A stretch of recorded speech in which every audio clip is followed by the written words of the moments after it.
यापन गर्ने बेलामा एउटा दुःख कष्टहरू होइन त्यो धेरै चिजहरू आफूमा आइरहन्छ।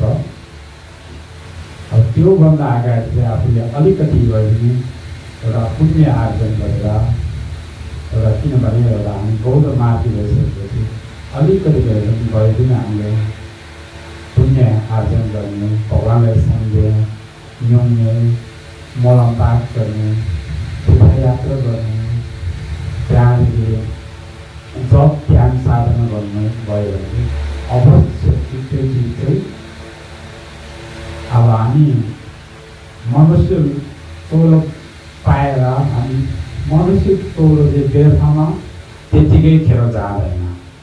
त्यही भएर त्यो नगऱ्यो भने चाहिँ हामी अवश्य पनि बल्ल बल्ल पाएको मनुष्य तौल चाहिँ व्यर्थमा खेर जान्छ।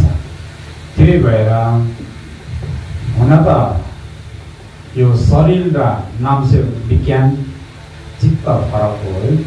हाम्रो चाहिँ कन्सेप्ट हाम्रो सोचमा चाहिँ के आउँछ त भन्दाखेरि अब एकचोटि पाएको जीवन हो, अब हाम्रो जीवनयापन गरिरहन्छ, तर हाम्रो मृत्यु भएपछि सक्यो भन्ने आउँछ, तर सकेको हुँदैन।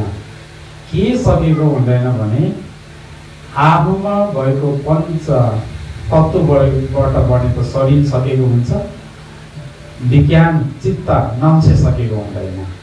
त्यही भएर चाहिँ नम्से चाहिँ कहाँ पुग्छ भने चाहिँ अर्को जन्म लिनको लागि नम्से विज्ञानको कनेक्सन हुन्छ, त्यहाँ सम्बन्ध रहन्छ। त्यही भएर चाहिँ हामीले जति पनि धन सम्पत्ति आफ्नो आफन्त नातेदार छ नि, सबै छन्, थियो उहाँको पनि। ज्ञान देवी तामाङको पनि योभन्दा कति 14 दिन अगाडि चाहिँ उहाँको पनि सबै थियो नि।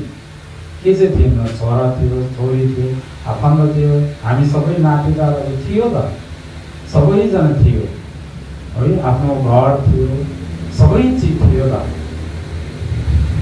अब सबै चिज त थियो, तर किन जानु पर्यो, एक्लै चाहिँ किन छोडेर जानु पर्यो त भन्दाखेरि उहाँले के लगेर जानु पर्यो आफ्नो साथमा?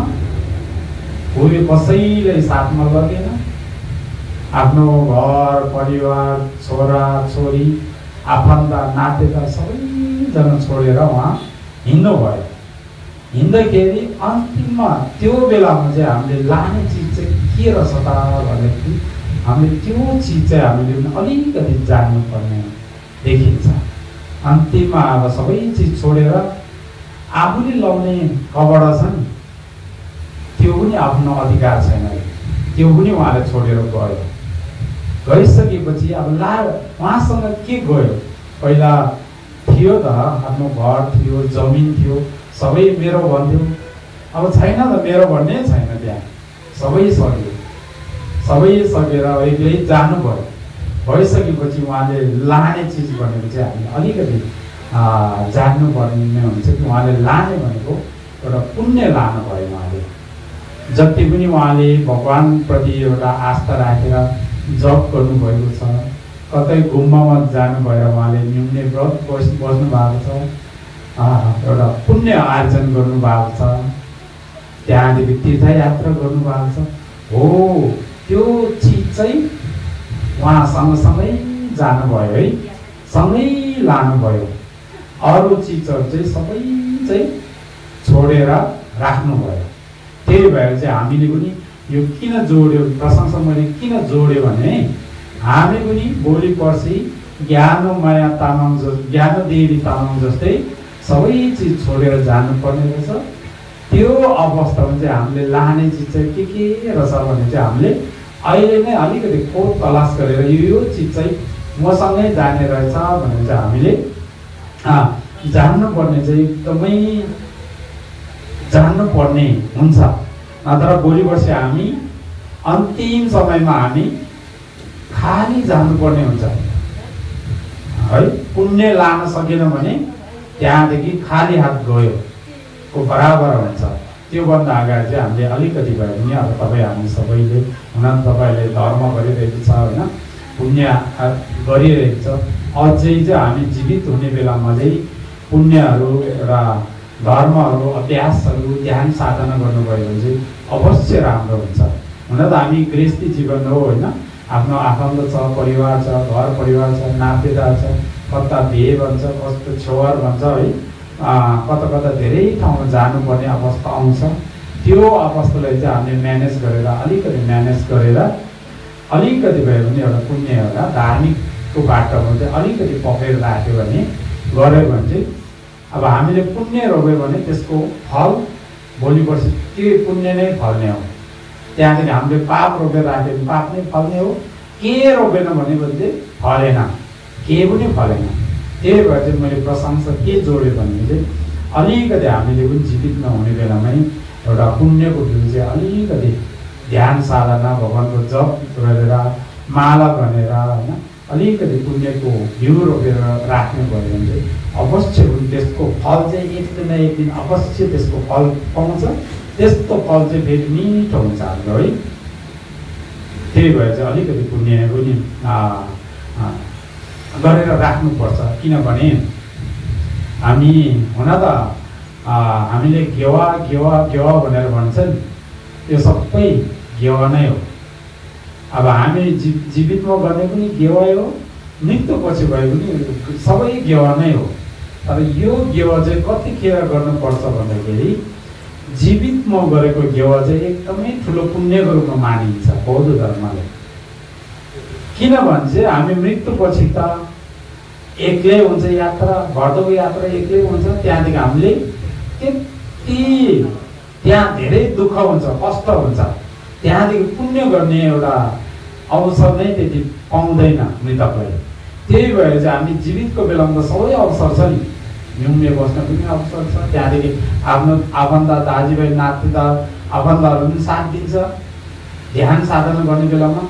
हो, भर्दोको बेलामा चाहिँ अलिकति धेरै कष्ट नै हुन्छ, अहिलेको भन्दा धेरै कष्ट हुन्छ। त्यही भएर चाहिँ भगवान् बुद्ध पनि अब हामीले इतिहासहरू पल्टाएर हेर्दाखेरि भगवान् बुद्ध कति उमेरमा भयो भन्दाखेरि 35 वर्षमा भगवान् बुद्ध बुद्धत्व प्राप्त भएको थियो है। उहाँ कति वर्षसम्म बस्नुभयो? 80 वर्षसम्म बस्नुभयो नि। अनि उहाँ बुद्ध कहिले भएको रहेछ भने 35 वर्षमा हो, जीवितको बेलामै बुद्ध भएको, साङ्ख्य भएको। त्यही भएर चाहिँ हामीले पनि एउटा यो पञ्च क्लेशहरू नराम्रो क्लेशहरू चाहिँ जीवितको बेलामै सबै चाहिँ शुद्ध पारेर क्लेशहरू सबै चाहिँ फाल्न सक्यो भने हामी त्यही बुद्ध हुन्छ हामी पनि। त्यही भएर चाहिँ बुद्ध हुने चाहिँ हामी जीवितको बेलामै हामीले माला गरेर धर्म कर्म गरेर चाहिँ गर्नुभयो भने चाहिँ अवश्य पनि त्यो एउटा राम्रोमा जान्छ। त्यही भएर चाहिँ मैले यहाँहरूलाई अब विशेष अनुरोध गरेँ है, किनभने तपाईँ फेरि एउटा जिल्लावासी पनि पऱ्यो है, धेरैजना रामेछाप जिल्ला म पनि त्यो जिल्लाको रामेछाप गयो त भोलिबाट सोध्छ नि कहिले तपाईँको रामेछापमा त्यत्रो खेम्बाहरू थियो त कोही बताएन कि के हो भन्छ है। त्यो भन्दाखेरि तपाईँहरूलाई पनि गाह्रो छ, मलाई पनि गाह्रो छ यहाँ। त्यही भएर चाहिँ भन्न खोजेको चाहिँ तपाईँहरूले अलिकति माला, अहिले त माला पाउँछ, माला लिएर अलिकति भयो भने तपाईँहरूले पनि एउटा माला लिएर अब सधैँ घर बन्दैन कि हामीले बिहान बेलुका अलिकति भए पनि भगवान्सँग हामीले टाइम ल्याउँ न है। चिया पिउने, खाजा खाने, गफ गर्ने टाइमलाई चाहिँ अलिकति कम गरेर त्यहाँदेखि अलिकति चाहिँ बिहान जुरुक्क उठेर अलिकति माला बुझेर अनिखेरि लस्याम छ भने लस्याम, छैन भने एउटा फोटो राख्नु नै हुन्छ। एउटा फोटो राख्यो, त्यहाँदेखि त्यहाँ छोपो चढायो, त्यहाँदेखि त्यहाँ एकछिन बसेर हामीले भगवान्को ध्यान साधना गरेर चाहिँ हामी ठक्कै के काम छ, काम बाहिर निस्केर काममा गएर जाने, सबै सकेपछि बेलुका हामी सुत्नुभन्दा अगाडि अलिकति भगवान्लाई सम्झेर ध्यान साधना गरेपछि त्यहाँबाट चाहिँ हाम्रो धार्मिक यात्रा चाहिँ सफल त हुन्छ नि। नत्र हामीले त कहिले कहिले आपद विपद पर्छ, जब चाहिँ भगवान्लाई सम्झिन्छ है, त्यहाँदेखि पूजा पाठ गर्न सक्छ, त्यहाँदेखि आफ्नो काम असफल गएपछि भगवान्लाई गाली गर्छ है। त्यहाँदेखि मेरो काम भएन भनेर भगवान्लाई गाली गर्न थाल्छ। त्यहाँदेखि समस्या हाम्रो त्यहाँबाट पैदा हुन्छ। त्यही भएर चाहिँ परिवर्तन चाहिँ हामी त्यहाँबाट नै हुनुपर्छ है। अलिकति भए पनि भगवान्लाई तब हामी भगवान्लाई सम्झिन्छ, जब हामी भगवान्लाई सम्झिन्छ भगवान्ले पनि तब हामीलाई आशीर्वाद दिने हो नि। अब हामीले भगवान्लाई नै सम्झिँदैन भने भगवान्ले पनि हामीलाई आशीर्वाद कहाँ दिन्छ र, दिँदैन है। जस्तै हिन्दू